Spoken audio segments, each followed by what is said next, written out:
알아봤죠. 오늘은 뭘 알아봤지요? 오늘은 제가 네. 영상 하나 준비했는데 그거부터 먼저 보시겠습니다. 네, 영상 보죠. 계산기를 꺼내 오셔서 가격을 두들겨 보시는 중이에요. 다섯 분이 인원수 많으시니까 요걸로 드셔도 되고 대게로 37만 8천 원. 37만 8천 원.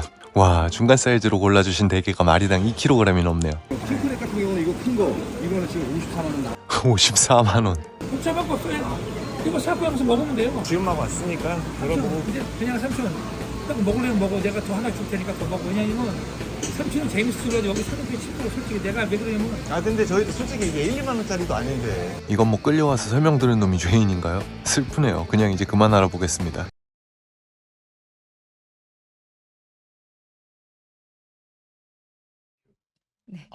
약간 이 호객행위가 좀 심하다고 볼 수 있는 것 같고요. 그렇죠. 네. 이게 한 유튜버, 그러니까 수산시장 리뷰하는 유튜버가 최근에 인천 소래포구의 종합어시장에 가서 찍은 영상이에요. 아하. 근데 상황 설명을 좀 드리면 가게에서 막 호객행위해서 부르더니 다짜고짜 무게를 막 재라고 해서 무게 쟀더니 무게는 얼마인지 안 알려주고 가격을 저렇게 비싸게 37만 8천 원, 54만 원 이렇게 얘기를 하는 겁니다. 무게만 재고 가. 네, 그쵸, 아. 그쵸. 근데 당시 대게 1kg에 9만 원이라고 시세가 공개돼 있긴 했는데 이게 무게를 모르니까 이게 어떤 가격인 건지 모르잖아요. 그래서 이제 둘러보고 올게요 하고 옆 가게를 이렇게 지나가는데 또 막 불러요. 부르더니 와서 이거 저렇게 비싼 거 먹지 말고 이거 해 이거 하면서 생선을 갑자기 막 꺼내시는 거예요. 그래서 바닥에 놓는 거죠. 그래서 유튜버가 또 저 둘러보고 올게요 했더니 이 삼촌은 재밌겠지만 상인들은 힘들다라고 갑자기 하소연을 하십니다. 이게 손님이 보여달라고 한 건 아니었잖아요. 그러니까요. 근데 안 사기 되게 뻘쭘한 그런 상황을 만드는 거죠. 이게 저희가 영상 일부분만 가지고 왔는데 이 외에도 막 가격표에 이 광어가 1kg에 4만 원이다 적혀 있었는데 네. 얼마예요 물어보니까 5만 원이요라고 얘기하는 곳들도 있었고 한 가게에서는 홍게 1kg에 대해서 부부 사장님이 가격을 달리 얘기하는 한 번은 저 7만 5천 원 하는데 한 분이 8 얘기하려다가 이렇게 멈칫하는 그런 상황이 있었다고 유튜버가 전하기도 했습니다. 벌써 지금 유튜브 댓글로도 소래포구 점점점 하시는 분들도 있는데 네. 이 소래포구가 물론 대부분 선량하게 정말 장사 열심히 하시는 분들 많지만 일부 때문에 사실 좀 논란이 많았던 곳이긴 하잖아요. 맞아요. 이게 작년에 꽃게 바꿔치기 논란이 좀 있었거든요. 예. 그러니까 살 때는 분명히 살아있는 꽃게였는데 집에 와서 보니까 죽어 있고 다리도 다 떨어져 있더라. 그래서 바꿔치기 한 거 아니냐 이런 논란이 있어서 상인들이 석고대죄까지 하면서 사죄하면서 맞아요. 바꾸겠다라고 했었어요. 근데 그러고 나서도 이후에 이제 지난해 말에 그 사죄한 그 상인회 구역 말고 또 네. 옆 구역에 있는 시장에서 막말 논란이 좀 있었습니다. 그러니까 사죄한 상인회 말고 다른 상인회들이 여러 개가 좀 있나 보군요. 네, 거기 상인회가 좀 한 두세 여러 가지가 있더라고요. 예. 근데 다른 곳에서 한 그 손님이 이거 얼마예요 하고 물어보고 이렇게 딱 지나가는데 뒤에서 이거 사지도 않을 거면서 처음 물어본다 이렇게 제가 표현은 강하게는 못하겠지만 그러니까 약간 좀 무서워요, 약간. 네. 예. 근데 당연히 손님이 살려면 물어봐야 되죠. 가격 네. 당연히 물어봐야 되는 건데 그거를 약간 저렇게 막말을 하는 상황도 있었습니다. 네. 그러고 이번에 이런 문제가 불거진 건데 아하. 댓글로도 이제 누리꾼들이 절대 내가 살아생전에 저기는 안 가겠다라고 하는 분들도 있었고 몇 년 전에 갔다가 학을 뗐는데 여전히 변한 게 없다 이런 부정적인 반응이 많았습니다. 그래서 네. 제가 이번에 나온 영상 관련해서 좀 어제 종합어시장 쪽에 상인회에 여쭤보려고 입장을 여쭤보려고 전화를 드렸는데 네. 상황은 알고 있다라고 하시면서도 다른 거에 대한 답변은 좀 거부를 하시더라고요. 그래서 더 이상의 입장을 들을 수는 없었습니다. 이 소식을 보고 저희 제작진 중에도 이제 군 시절에 여기 이 근처에서 일을 했다 하면서 그때도 자기들이 많이 속았다라고 좀 호소를 하는 경우도 있었는데 아무튼 제가 아까 말씀드린 대로 전체 소래포구 상인 전체가 이렇게 손해보게 되잖아요. 일부 맞아요. 몇몇 때문에. 맞아요. 그래 좀 안타까운 것 같긴 합니다. 그러니까 이게 관광객들이나 외지인들이 많이 오는 곳에서 이런 문제들이 계속해서 발생하잖아요. 이게 지역 축제에서도 요 바가지 요금 논란이 정말 끊이지를 않고 있습니다. 지역 축제. 네, 최근에 이 강원도 홍천강 꽁꽁축제 야시장에서 판매된 음식이 좀 논란이 됐었는데요. 제가 이것도 사진 하나 준비했거든요. 예. 여기 사진에 보이는 저 순대가요. 왼쪽에 있는 게 순대잖아요. 한 얼마 정도로 보이세요? 사실 한 4,500원 정도면 딱 적당할 것 같습니다. 4,500원이요? 예.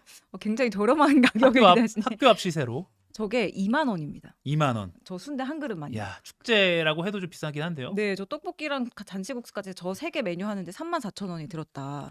와. 너무 비싸다라고 온라인 커뮤니티에 글이 올라왔었어요. 그 논란이 커지니까 저 순대 가격을 15,000원으로 내렸다고는 하는데 그래도 비싸죠. 그래도 비싸요. 그리고 또 한 가지 사진 더 가지고 왔는데 진해 군항제에서 판매했던 음식들이거든요. 그죠?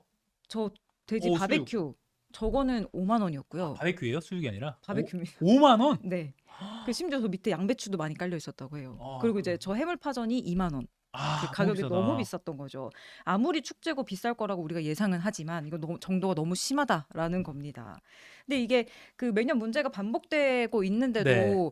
바뀌지가 않잖아요. 맞아요. 계속 이어지잖아요. 그러니까 축제 이것도 한 2, 3년 지적을 해왔는데 그렇게 또 계속 나올 만큼. 맞아요. 근데 네네. 이게 보니까 또 구조적인 문제가 살짝 있긴 합니다. 그러니까 음. 상인들 입장에서는 들어가는 돈이 너무 많아서 어쩔 수 없다는 거예요. 아하. 보통 이런 지역 축제는 현지에 계신 상인분들도 오지만 외부에서 다른 외지에서 오는 상인분들도 계시잖아요. 맞아요. 근데 외부에서 오면 장사하려면 며칠간 머물러야 되니까 숙박 비용 들지, 이동 비용 들지, 뭐 여러 가지 비용이 많이 들고 거기다가 축제에서 장사하려면 이제 부스 자리세를 내야 되는데 요 자리를 먼저 선점한 뒤에 상인들한테 되게 비싸게 되파는 브로커들이 있다고 해요. 그 브로커가 문제군요. 네, 요 아. 브로커들이 끼면 정말 비싸게는 막 자리세만 1,000만 원대에 달한다고 합니다. 그래서 음식값을 비싸게 받을 수밖에 없다라는 거고, 그리고 이게 축제 시작할 때마다 사실 지자체에서도 아 이번에는 저희가 정가제로 해가지고 요 가격 아래로 팔겠습니다 다 공지는 해요. 맞아요. 근데도 이런 게 관리가 좀 잘 안 되기도 하고 사실 가격이라는 게 시장에서 형성되는 거기 때문에 지자체에서 그 가격에 팔지 마세요라고 금지하거나 법적으로 제한할 수 있는 근거가 없는 그런 문제가 있죠. 아무튼 올해는 지자체들이 일찍부터 이제 바가지 요금 단속하겠다 이렇게 지금 밝히고 있는 상태죠. 네, 맞습니다. 이게 한번 논란되면 뭐 축제는 물론이고 지역 자체 이미지도 너무 안 좋아지기 맞아요. 때문에 그런 걸 우려해서 좀 강력책을 발표를 했더라고요. 그 축제가 많이 열리는 강원도에서는 앞으로 2시간에서 4시간마다 음식 가격을 공개하겠다.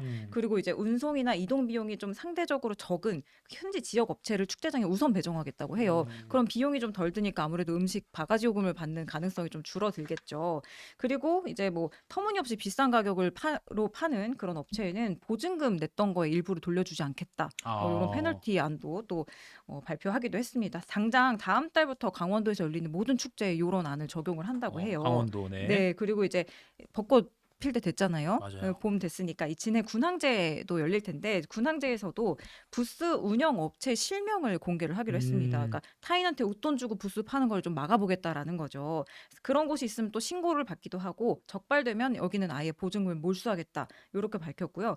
바가지 요금 매겨서 파는 업체 있으면 앞으로 진해 군항제에서 3년간 퇴출하겠다. 이런 강경책을 발표하기도 어허. 했습니다. 그리고 뭐 소유자들이 이제 직접 그런 업체들을 신고할 수 있도록 바가지 요금 신고 센터들도 많이 운영을 할 것 같아요. 말씀하신 대로 이제 봄꽃 축제가 슬슬 시작할 때고 이럴 때 이제 상인분들 물론 이제 뭐 어려웠던 경기를 이제 뚫고 이제 봄에 이게 좀 돈 많이 버시면 좋잖아요. 근데 네. 이제 가격을 바가지로 올리는 것보다는 좀 더 좀 마케팅 잘 하시고 이렇게 좀 이미지가 안 좋아지면 소래 보고 벌써 이미지 이렇게 댓글로도 안 좋아지잖아요. 아, 네. 사람들이 발길 끊기잖아요. 그러니까 맞아요. 한탕보다는 좀 오래 보고 하시면 좋겠다 이런 생각 들고요. 알아봤죠. 오늘이 이지영 기자 마지막이죠. 네, 맞습니다. 왜 마지막이에요? 제가 그러게요. 저 왜 마지막이에요? 사실 저희가 이제 시작할 때 2달 정도씩 우리 네. 팀 라이브 뉴스 팀 내 기자들이 같이 좀 출연을 하자라고 해가지고 이지영 기자가 스타트를 잘 끊어줬습니다. 저희 유튜브 방송 시작하면서부터 알아봤죠를 했고 뭐 오늘 저희 방송은 뭐 알아봤지요는 끝나지만 뭐 계속해서 기사를 또 온라인에서 볼 수가 있고 또 좋은 취재가 있으면 저희가 또 모셔서 그 취재 내용도 좀 들을 수 있으니까 뭐 이게 끝이 아니라는 거 계속해서 알아봤지요. 이지연 기자 기억해 주시면 좋겠습니다. 자, 이지연 기자 고생 많았습니다. 고맙습니다. 네, 그동안 감사했습니다. 네.